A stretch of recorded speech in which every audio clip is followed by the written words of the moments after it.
My main man, Clinton Portis. He joins us, former Redskins running back. He is a former Redskins running back, a media analyst, and now has the distinction of being the very first guest on the Carol Maloney Show. Hey, CP. Hello, Carol. This is such a special occasion. Yeah, you get a Carol Maloney T-shirt. I haven't made it up yet, but I will send you one. Thank you. I see you everywhere, so I'm sure it's going to be nice. I see you all at the Nets Stadium, all on the field, all the time, doing big things. So appreciate you having me. Oh, thanks, CP. I miss working with you. Clinton and I used to host a weekly Redskins show for a number of years together. We had a lot of green room conversations as well. I hope it's okay. I mean, I know some of the stuff we talked about is off limits and some is, and I forget. So you just say pass if I go a place you don't want to go. But first, are you working the game Thursday? I know you do a lot of preseason for the Redskins. Of course I'm working the game. Of course you are. Looking forward to being on the sideline.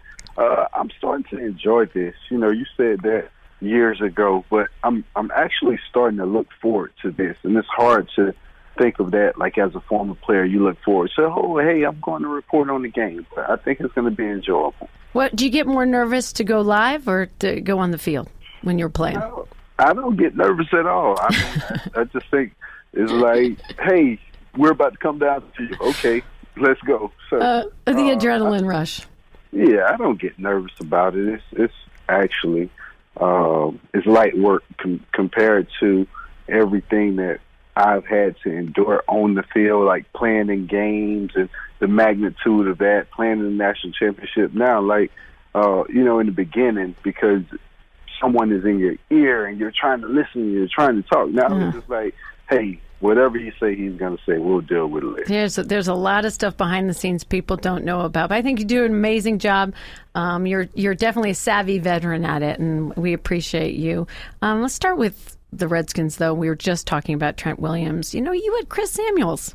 You know how important a tackle is, especially to the running game. What do you make of the situation and this stalemate, and do you have any information? Well, I think it's a horrible situation for Trent. You know, when you look at the situation, you speak of Chris Samuels, who was one of my favorite teammates, great guy on and off the field, and the first thing you think about when you see Trent is the same situation. Great guy on and off the field, been a mainstay in the locker room forever. And for some reason, it's always your star player within this organization that ends on a sour note. For myself, speaking for myself, Chris Cooley, Santana, that ends in some situation where it's not how you should send your stars off. It's not the way guys should be disgruntled or into it with the organization. I don't know the in-depth of what the situation is. I haven't spoken with Trent. I haven't talked to anyone in the organization. But outside looking in, this seems to be a recurring theme within. Your star player, a guy who lays it on the line, plays injured, come back every year. He come back and does what he's supposed to. And you're in this situation. I think it will be a huge loss for the organization because, as we all know, we've struggled with linemen in not having linemen consistently on the field. Yeah, healthy, consistently on the field. You go all the way back, Chris. We had Randy and Jansen, and all of a sudden Jansen go down, Randy go down. So you need bodies. And you need players, not just bodies. You need good players. And Trent Williams is a good player. He's a great player. He's shown you that over his career. And when you lose him, you don't have another, outside of Sheriff, I don't think you have another consistent Pro Bowler on this line. And it's always, okay, you have one for so long in Trent Williams. And then you go and add Sheriff and you bring in Morgan. I don't think Morgan has went to a Pro Bowl yet. But you bring these guys in, and all of a sudden, Sheriff and Trent, we're building something. And now Trent is in this position. So yeah, it's weird. Every time you put yourself in position to build, it's like you lose them. It's a weird time, and I know you were at camp. I wanted to know what you thought, like the atmosphere, maybe your pulse, your finger on the pulse of what's going on. And did you have a chance to look at who possibly could be replacing him? And he's a 3-time Pro Bowler himself, Donald Penn. At camp, it wasn't much mentioning of it. I think the guys seemed kind of focused for what the situation was. It wasn't really live, but it just seemed like a practice. Like the game has changed so much as far as contact and the safety of the game and how camps. You got the fans out, so it's hard to do a lot. When you have fans out that's capable of watching, you don't show much. It's like kind of basic. So for me, it looked like guys were doing what they're supposed to do. They were going on being veterans, being players. Not much mentioning. It wasn't like, the entire conversation behind the guys was, we don't have Trent. It's like, hey, we've been lining up playing with the next man, whoever that is then, and that's what they seem to be doing. Well, that's good. That's what players do, right? I mean, let's talk about the quarterback situation. I know you had a chance to check that out. If you had to make a prediction, look in your crystal ball, who do you think is going to be starting week 1 against the Eagles? Oh, I think this is a great time for Case and Cope to battle in the preseason. And I say Case and Cope because I don't think you should put Haskins on the field in week 1. You got a tough 6-game stretch. Those first 6 games are going to be a beast. And I wouldn't risk Dwayne Haskins' confidence. I wouldn't risk his injury because you don't know Trent. You don't know if Trent will be back. So now if you're just throwing a guy out that you got in the preseason who really hasn't been familiar. Donald Penn, good player, but he's not Trent Williams at this stage. Maybe he comes to be something, but it's the reason he was sitting on the market at this time. When you look at this situation, if Haskins go in and with this schedule, with any one of these quarterbacks, we could be 0-6. We could be 1-5. We could possibly be 2-4. We could be 3-3. I don't think we could be better than 3-3 with this schedule, this first 6-game schedule. Well, go ahead. When you look at this situation, if you put Haskins in the fire week 1 and he goes 1-5, then this city and this fan base gets after him and the negativity starts. How does he recover? Right. Yeah, first impressions are so important. Yeah.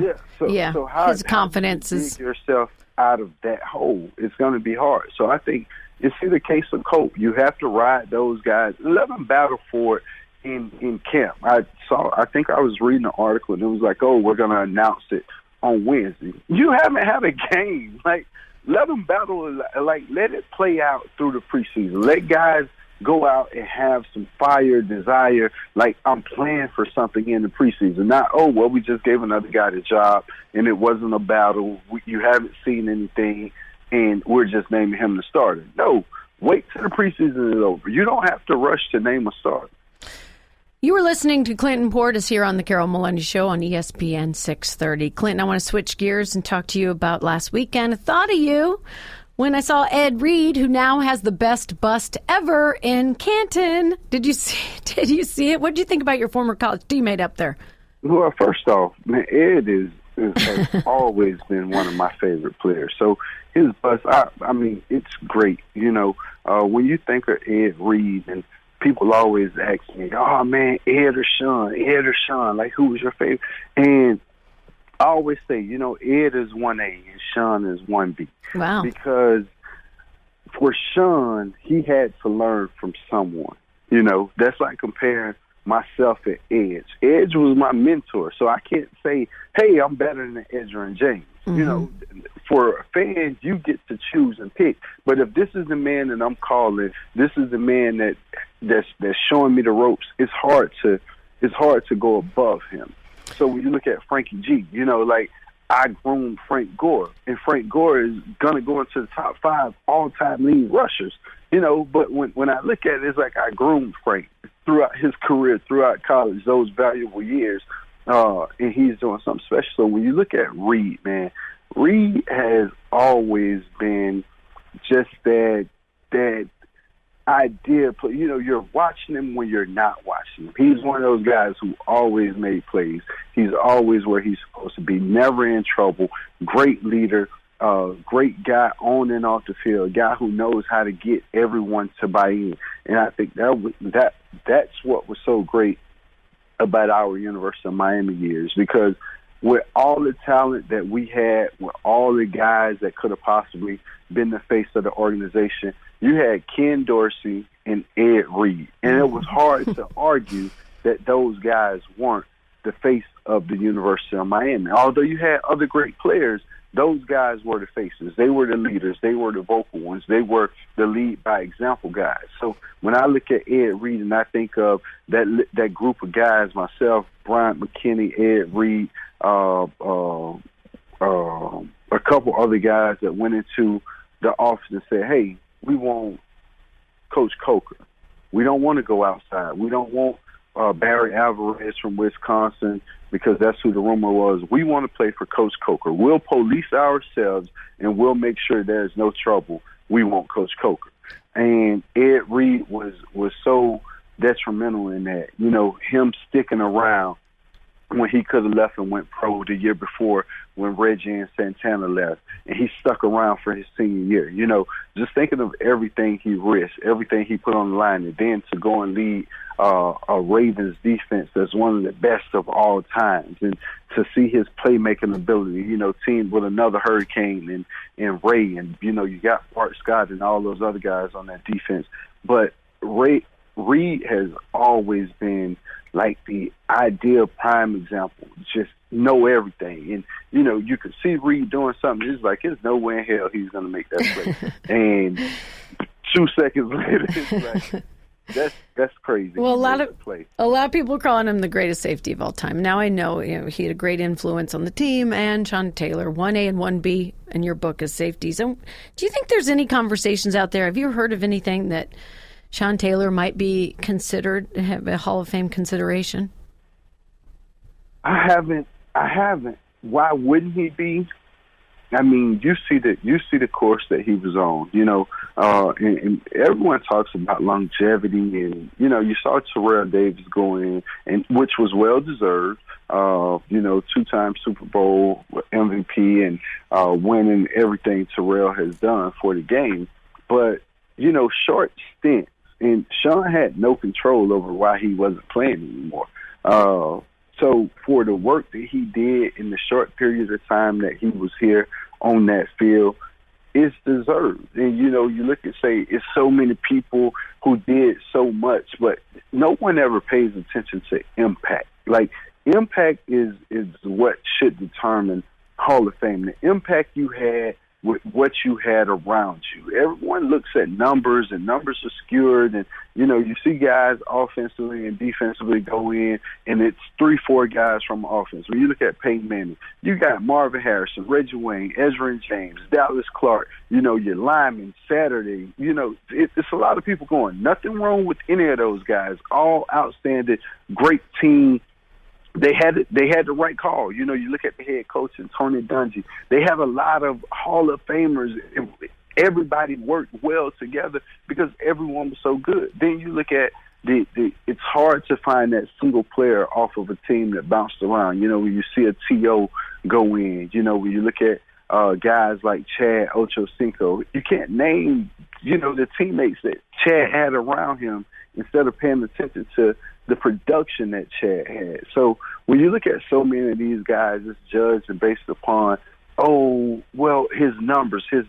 Look at the impact. And Sean made an impact and still impacts so many of today's players. Like, when you think of Sean T, every safety, Earl Thomas, every safety that's out in the NFL right now, Landon Collins, will say, you know what, I looked up to Sean T, Cam Chancellor, Eric Berry, all of the safeties that you highlight right now in today's game looked up to Sean T. That's an impact. Yeah, you mentioned Landon Collins. He came in thinking he wanted to wear number 21, and now he's wearing number 20, said he wants to earn the right to wear number 21. Would you ever be cool with that, CP? No. Never, right? No, I wouldn't, but I think he'll look great in 20, and so far so good. He's looked great in 20, and he should go out and continue to wear that 20 and do great things, do big things in it. All right, a couple more questions. If Sean Taylor was alive today, How would you think he'd adjust to today's rules? I think he would adjust. Would he still be playing, do you think? 36 years old?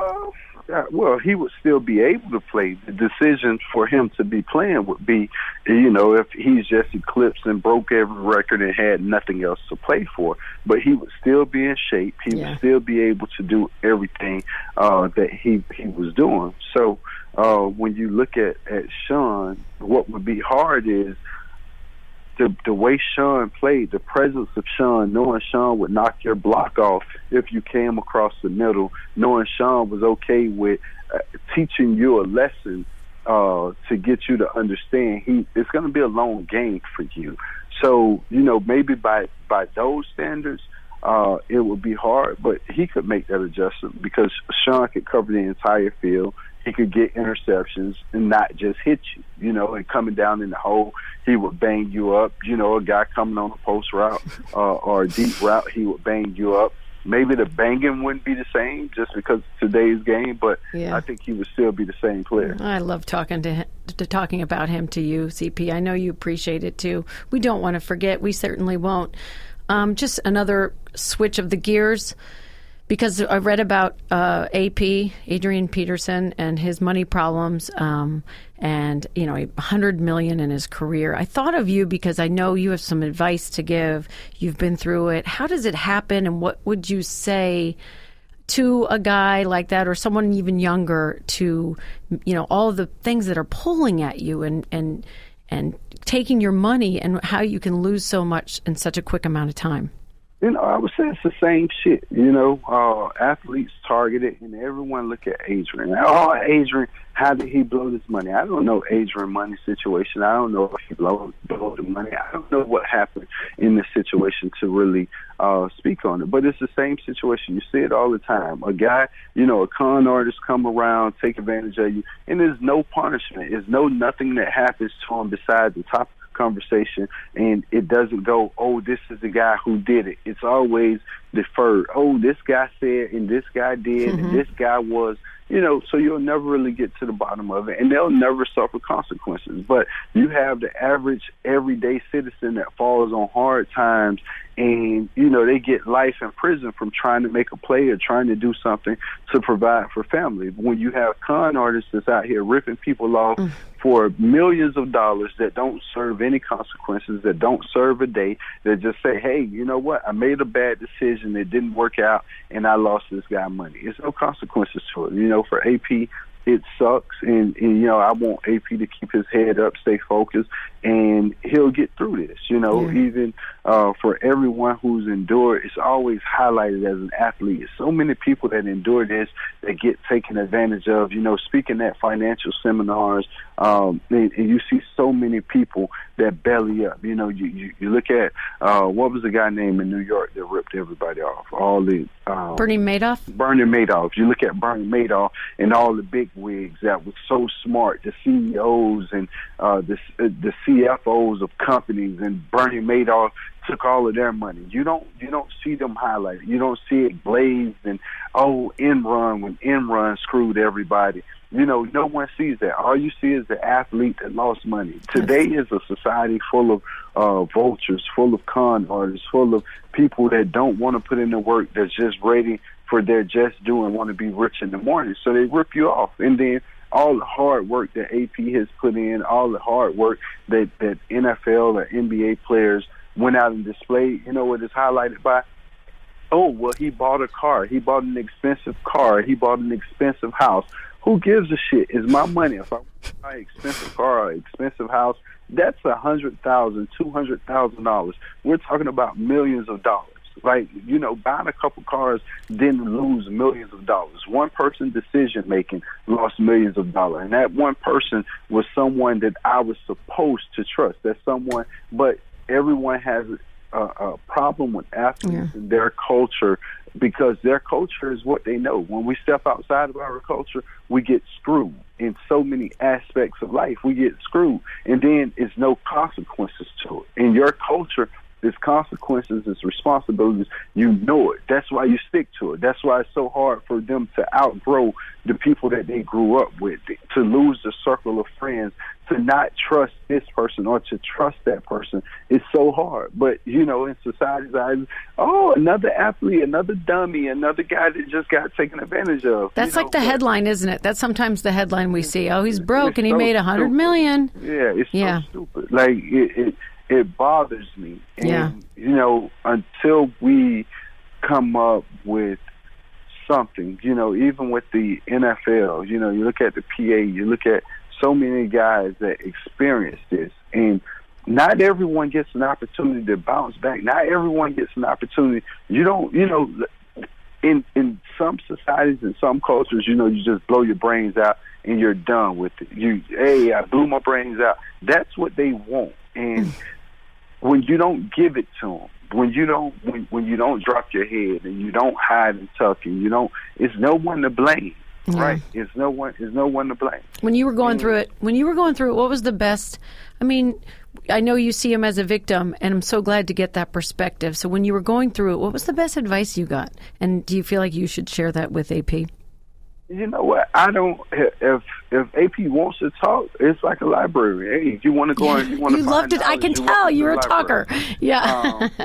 You know, if AP wants to reach out and AP wants to talk, I'm all for it. But for me, the best thing to ever happen was to experience that, because you saw people shy away. You saw people turn their back when people thought you needed them. You saw that. So for me, to come out and be in the position that I am now, you know, you don't want to say I want to give people my ass to kiss, but I give people my ass to kiss with no holds barred, because you wanted to see me fail. You didn't want to see me succeed. You didn't attempt to help me succeed. You wanted me to be another statistic. You wanted to be able to talk about it. You wanted to laugh about it. Ha ha, that big dummy. But now when you see me, you can't laugh about it. You can't. You know what? I went through this. It's like walking through fire. You know, it's walking through fire and not coming out burned. It's being able to hold your head up, knowing you are a stand-up individual, knowing that God walked you through this, like you endured the worst to get to the best you possible. Because I sleep so peaceful at night, right? I sleep so peaceful. My vacations are so enjoyable. The lifestyle, the life that I live is so enjoyable because I don't have to worry about helping everyone else. Mm-hmm. Now I move for me, my family, my kids, right? I move for my kids and my mom. If it's not them, I can't help you, because I didn't have anyone to talk to when they thought. I actually had people to talk to, but people weren't jumping to me. Oh, you know what? I owe you money, or I remember you took me out. Here's a couple dollars. No one came to say that, right? Yeah. But I never asked anyone either. I never asked anyone. So when everything works out in your favor, when, hey, I do what I want to do, I go where I want to go, I live a great life. But I don't need to prove to anyone, hey, you think what you want to think about me. It doesn't matter. Yeah. I've won, I've lost, I'll probably lose again, I'm going to win again. But in this thing called life, I'm going to see it through to tomorrow, because at some point, it gets even better, and that's the beauty of it. You know, I think that's what AP has to understand. You endure this little talk, man. You still on the field. That's the beauty of it. He's still on the field, so he can make a couple more $1 million. He can make $5 to $10 more $1 million, and he'll be just fine. You know, don't worry about what you've lost. Worry about where you are and what you have, and everything will work out just fine. You know, just don't make any bad decisions, and you know, get to the safety point. Yeah. Hey, I'm leaving my money right here in the bank. I don't need to invest in anything that I don't know about, that's not my passion, that's someone else idea. I can go to the bank. I can count my money whenever I feel like counting it, or I can put my money in the house. I don't have to worry about saying, hey, you know what? I've just lost this $1 million.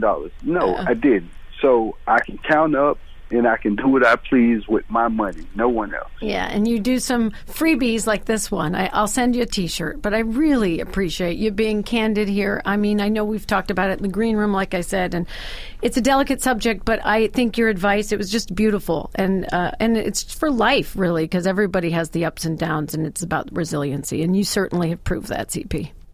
No problem, Carol. Anytime. I will see you at the games or at practice, okay, buddy?